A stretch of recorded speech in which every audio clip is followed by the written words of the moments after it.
हाँ जी दोस्तों नमस्कार। हिस्ट्री हंगर्स पर आपका बहुत बहुत स्वागत है। आशा करता हूँ आप सभी बहुत अच्छे होंगे और अपनी तैयारी को एक नई दिशा दे रहे होंगे। साथियों, अगर आप हमारे चैनल पर नए हैं तो चैनल को सब्सक्राइब जरूर करें। और साथियों, हम आपके साथ डिस्कस कर रहे हैं हमारी बाल विकास के प्रीवियस ईयर क्वेश्चन की जो सीरीज चल रही है।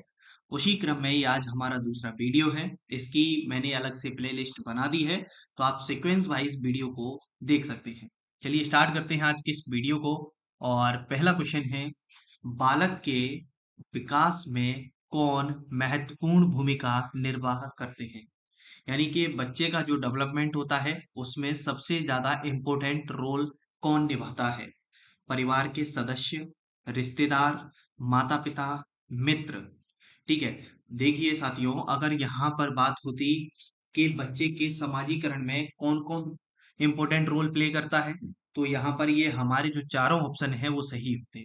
लेकिन बात बच्चे के विकास की हो रही है और इन चार में से आपको एक ऑप्शन छांटना है। तो इसका आंसर है आपका माता पिता। क्योंकि जो बच्चे की प्रथम गुरु है, और जो बच्चे की प्रथम गुरु होती है वो उसकी माँ होती है, और बच्चा माता पिता के साथ जो है वो ज्यादा से ज्यादा टाइम जो है स्पेंड करता है, और मोस्टली जो चीजें हैं बच्चा अपने माता पिता से सीखता है। तो इसका आंसर हो जाएगा आपका माता पिता। ठीक है। अगला क्वेश्चन है, गर्भ धारण की प्रथम अवस्था कहलाती है। ठीक है। पिंड अवस्था, भ्रूण अवस्था, डिंब अवस्था और बीज अवस्था। तो देखिए, जो गर्भ धारण है, यदि हम बात करें गर्भावस्था की, तो गर्भावस्था का जो समय काल है थोड़ा सा जान लेते हैं यहाँ पर।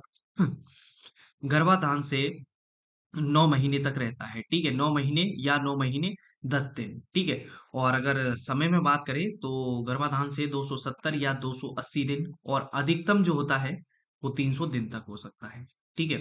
अब बात हो रही है कि गर्भधारण की प्रथम अवस्था क्या कहलाती है। तो देखिए, यहाँ पर जो गर्भावस्था है इसमें प्रारंभ जो होती है वो होती है डिंबावस्था। कौन सी होती है? डिंबावस्था। और डिंबावस्था के बाद होती है आपकी पिंडावस्था, और पिंडावस्था के बाद होती है भ्रूणावस्था। ठीक है।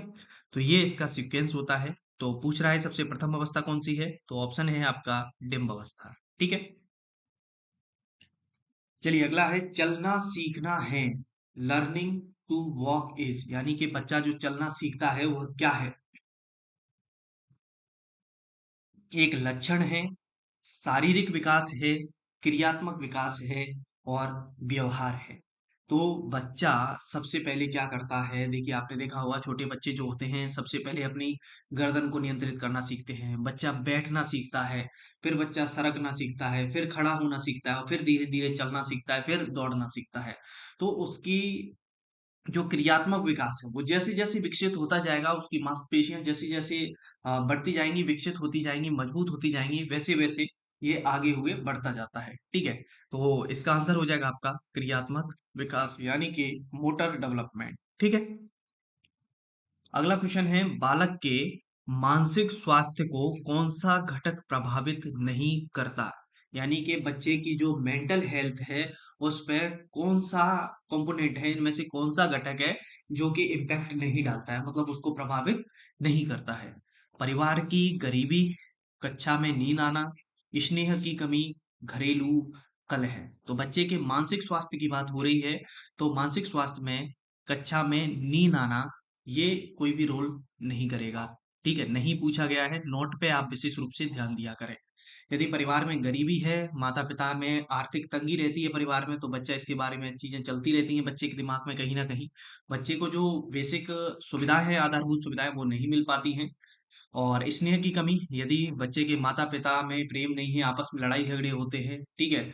और मतलब बच्चे को वो अच्छे से नहीं रखते हैं, बच्चे से अच्छे से प्यार नहीं करते हैं, तो ये चीज भी बच्चे की मेंटल हेल्थ को प्रभावित करेगी। और घरेलू कलह, घर में परिवार में आपस में किसी भी चीज को लड़ाई झगड़े बने हुए हैं, तो ये भी बच्चे की क्या है कि मेंटल हेल्थ को प्रभावित करेगी। तो केवल हमारा इसका आंसर हो जाएगा, नहीं पूछा गया है तो कक्षा में नींद आना। ठीक है। अगला है, कौन सा मानसिक विकार नहीं है, मेंटल डिसऑर्डर नहीं है। देखिए, जो नहीं वाले क्वेश्चन होते हैं उनको आप विशेष रूप से अच्छे से पढ़ा करिए। ठीक है। तो मिर्गी, गठिया, तंत्रिका रोग, मनोविकृति। तो इसमें जो गठिया है, गठिया क्या है? मानसिक विकार नहीं है। तो यही आपका क्या हो जाएगा, आंसर हो जाएगा। बाकी के ये तीनों जो हैं वो मानसिक विकार के अंदर आते हैं। अगला है, 1 वर्ष के स्वस्थ बच्चे का वजन होता है जन्म के वजन का 2 गुना, जन्म के वजन का 3 गुना, जन्म के वजन का 4 गुना और जन्म के वजन का 5 गुना। तो इसका आंसर है आपका जन्म के वजन का 3 गुना, यानी कि बी आपका इसका आंसर हो जाएगा। जब बच्चे का जन्म होता है तो बच्चे में जो वेट होता है, वजन की बात करें तो वो होता है लड़के में 3.4 किलोग्राम के अप्रॉक्स, यानी कि अगर दोनों जेंडर की ही बात कर ले एक सामान्यतः हम तो 3.5 किलो वजन होता है। ठीक है, ये स्वस्थ बच्चा जो होता है उसमें। और इसको पौंड में बात की जाए तो 7 पौंड होता है। अब ये कह रहा है कि 1 वर्ष के स्वस्थ बच्चे का वजन कितना होगा, तो जन्म के वजन का 3 गुना, यानी कि अगर आप इसका 3 गुना देखेंगे तो ये आपका लगभग 10.5 किलो के आसपास, तो ये 9 से 9.5 से 10.5 के बीच में होता है। तो ठीक है, याद रखें, 1 वर्ष के स्वस्थ बच्चे का जन्म 10 किलो के आसपास रहता है, तो यह जन्म के वजन का कितना होगा, 3 गुना होगा। ठीक है, चलिए अगला क्वेश्चन है, शैशवावस्था में रक्तचाप होता है, यानी कि ब्लड प्रेशर जो है वो शैशवावस्था में कैसा होता है, कम, अधिक, बहुत कम, बहुत अधिक। तो शैशवावस्था में जो ब्लड प्रेशर होता है वो कैसा होता है, कम होता है। ये आपका ए आंसर हो जाएगा। अगला है, कौन सा भाषा दोष है जिसमें गले की मांसपेशियों में ऐंठन हो जाता है। ठीक है, हकलाना, तुतलाना, मुखर उच्चारण, अस्पष्ट उच्चारण। ठीक है, तो इसका आंसर है आपका हकलाना, स्टैमरिंग। तो स्टैमरिंग कौन सा भाषा दोष है जिसमें गले की मांसपेशियों में ऐंठन हो जाता है, तो हकलाना, ए आपका आंसर हो जाएगा। बाकी के ये भी तुतलाना, मुखर उच्चारण, अस्पष्ट उच्चारण, ये भी क्या है, भाषा दोष के उदाहरण है। अगला, सेल्डन के अनुसार व्यक्तित्व के प्रकार हैं। देखिए सेल्डन ने वैसे तो क्या है कि 3 तरीके के प्रकार बताए थे जो व्यक्तित्व के, एंडोमॉर्फिक, मीजोमॉर्फिक और एक्टोमॉर्फिक। ठीक है, तो इसमें हम देखते हैं इनमें से कौन सा प्रकार हमें देखने को मिलता है, सामाजिक, मध्यकृति, खिलाड़ी और स्थूलकाय। देखिए कई बार क्या है कि हम सामान्यतः चीजों को पढ़ते आ रहे हैं और पढ़ते भी हैं, जैसे सेल्डन ने बताया एंडोमॉर्फिक, मीजोमॉर्फिक और एक्टोमॉर्फिक, लेकिन हमें इस तरीके का कोई शब्द यहाँ पर देखने को नहीं मिला। तो आप थोड़ा सा इंग्लिश का भी सहयोग लिया करें, वहां पर पेपर जो आता है आपका द्विभाषी आता है, बाइलिंगुअल आता है। ठीक है, तो देखिए यहाँ पर बात हो रही थी कौन कौन सी बताए, एंडोमॉर्फिक और मीजोमॉर्फिक, ठीक है, और एक्टोमॉर्फिक।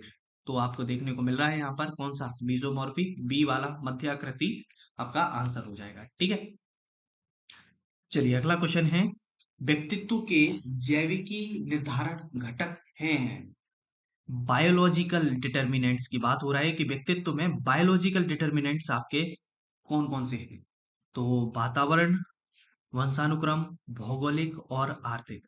देखिए आर्थिक हुआ, भौगोलिक हुआ और वातावरण हुआ, ये एक्सटर्नल है ना कि इंटरनल है। तो बायोलॉजिकल जब बात हो रही है तो बच्चा जो सभी चीजें अपने माता पिता से जीन्स के माध्यम से प्राप्त करता है वो किस में आ जाएंगी, आपकी वंशानुक्रम में हो जाएंगी। तो बी आपका इसका आंसर हो जाएगा।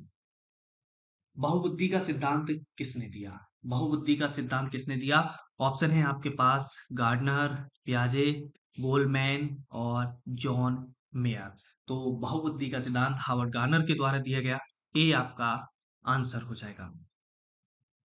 एक छात्र जो शिक्षक एवं सहपाठियों से तर्क वितर्क करता रहता है, यानी कि एक ऐसा बच्चा है जो अपने शिक्षक से और अपने क्लासमेट से क्या करता है, आर्ग्यूज करता है, चीजों के ऊपर तर्क वितर्क करता है, तो वह बच्चा कैसा होगा, समस्यात्मक बालक, औसत बालक, प्रतिभाशाली बालक, हठी बालक। तो इसका आंसर है आपका प्रतिभाशाली बालक, यानी कि उस बच्चे के माइंड में तमाम प्रकार की चीजें चलती रहती हैं और इन चीजों को जानने के लिए वो जिज्ञासु होता है और वह कई चीजों को लेकर क्या करता है, आर्ग्यूज करता है। ठीक है, अगला क्वेश्चन है, प्रासंगिक अंतर्बोध परीक्षण व्यक्तित्व को मापने की विधि है। व्यक्तिपरक तकनीक, वस्तुनिष्ठ तकनीक, प्रक्षेपीय तकनीक और प्रयोगात्मक तकनीक। तो टीएटी, इससे पहले वाले वीडियो में भी ये डिस्कस हुआ था कि टीएसी कैसा मेथड है, तो टीएटी जो है वो प्रोजेक्टिव मेथड है। कैसा है, प्रोजेक्टिव मेथड है आपका, प्रक्षेपीय तकनीक है। सी आपका इसका आंसर हो जाएगा। अगला है, अधिगम एक क्रिया है, यानी कि लर्निंग एक एक्टिविटी है, कैसी, धार्मिक, सामाजिक, शारीरिक और राजनीतिक। अब चार है, चार में से आपको क्या करना है, एक छांटना है। तो अधिगम कैसी है, एक सामाजिक क्रिया है। कैसी क्रिया है, सामाजिक क्रिया है, सोशल एक्टिविटी है। तो इस पे आप टिक कर देंगे और इसका बी आपका आंसर हो जाएगा। अगला है, निम्नलिखित में से कौन सा कारक अधिगम को प्रभावित करते हैं। ऐसे कौन से फैक्टर हैं जो कि लर्निंग को अफेक्ट करेंगे। केवल अधिगम शैली, केवल प्रेरणा, केवल रवैया और अधिगम शैली, प्रेरणा और दृष्टिकोण और मूल्य। तो इसका आंसर हो जाएगा आपका डी, यानी कि लर्निंग स्टाइल, मोटिवेशन, एटीट्यूड और वैल्यूज, ये सभी क्या करते हैं, अधिगम को प्रभावित करते हैं। ठीक है। अगला क्वेश्चन है, निम्नलिखित में से कौन शिक्षा का एक महत्वपूर्ण पहलू नहीं है। निम्नलिखित में से कौन शिक्षा का एक महत्वपूर्ण पहलू नहीं है। शिक्षा की बात हो रही है। देखिए, शिक्षा का इंपॉर्टेंट एस्पेक्ट नहीं है। कौन, शिक्षक, शिक्षार्थी, विषय सामग्री, माता पिता। तो इसका आंसर हो जाएगा आपका माता पिता। क्यों, क्योंकि हमारी जो त्रिकोणीय श्रृंखला अगर हम बात करें तो इसमें क्या होता है, शिक्षा में तीन स्तंभ होना जरूरी है। कौन कौन जरूरी है, तो शिक्षक का होना बहुत जरूरी है, और शिक्षार्थी का होना भी बहुत जरूरी है, और विषय सामग्री जिसे कहते हैं, ठीक है, विषय सामग्री या आप कह सकते हो पाठ्य वस्तु। ठीक है, ये तीनों का ही होना जरूरी है। अगर इनमें से तीनों में से कोई एक नहीं है तो वो कंप्लीट नहीं होगा। ठीक है, तो माता पिता इसमें पहलू में नहीं है, तो माता पिता इसका आंसर हो जाएगा डी। अगला है, शिक्षण होना चाहिए, टीचिंग होनी चाहिए। कैसी होनी चाहिए, नैदानिक, उपचारात्मक। दो तरीके के आपके पास है। पहला, केवल दो, एक और दो दोनों, ना तो एक और ना ही दो। तो स्वाभाविक है जो टीचिंग होनी चाहिए वो डायग्नोस्टिक और रेमेडियल दोनों तरीके की होनी चाहिए, नैदानिक और उपचारात्मक। ठीक है, तो इसका आंसर हो जाएगा आपका एक और दो दोनों, सी आपका इसका आंसर हो जाएगा। ठीक है, चलिए आगे बढ़ते हैं और अगला क्वेश्चन है, व्यक्तिगत अधिगम यानी कि इंडिविजुअलाइज्ड लर्निंग का अर्थ होता है। प्रत्येक व्यक्ति का अधिगम का अपना तरीका होता है, और शिक्षक ने प्रत्येक व्यक्ति के अधिगम के लिए व्यक्तिगत शिक्षण योजना बनाई है। तो इसका ऑप्शन पूछ रहा है आपसे, केवल एक, केवल दो, एक और दो दोनों, और ना तो एक और ना ही दो। तो इसका आपका आंसर ए हो जाएगा, केवल एक। ठीक है, तो व्यक्तिगत अधिगम यानी कि इंडिविजुअलाइज्ड लर्निंग का अर्थ होता है, क्या होता है कि प्रत्येक व्यक्ति का जो अधिगम का तरीका है वो कैसा होता है, अपना अपना तरीका होता है। तो इसका आंसर हो जाएगा केवल एक, ए।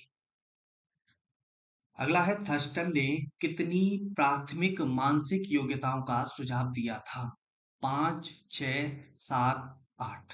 ठीक है, तो थर्स्टन जो थे, थर्स्टन ने मेंटल एबिलिटीज बताई थी, वो बताई थी 7 प्रकार की। कितने प्रकार की बताई थी, 7 प्रकार की। तो इसका आंसर हो जाएगा आपका सी। अगला है, learning of a child start from, एक बच्चे का सीखना शुरू होता है, कहाँ से शुरू होता है, विद्यालय, समाज, परिवार, पड़ोस।